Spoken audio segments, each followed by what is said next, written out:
hoped it was going to be better than the other hall. I think it's still very dirty and really like unhealthy conditions for all the players. Everyone is warming up in like 2 layers of pants and winter jackets and gloves and hats. It's not good warm-up preparations for a player who has to go on court and move fast and go in splits. I know everyone is doing their best to make the conditions better for the players, but I think there is still way to go, and I hope it's going to be better for World Championships here in summer. Last year you had your grievances regarding the venue. Yeah. With the bars and everything. So it still hasn't got any better, would you say?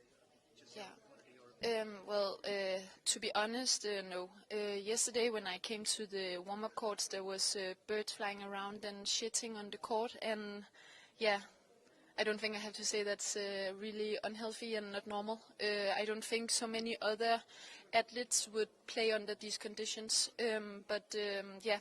Again, I think everyone around the tournament, the association, I hope also that BWF is going to look into this, because it's a professional sport and everyone who is here is doing their best to prepare and win this tournament. And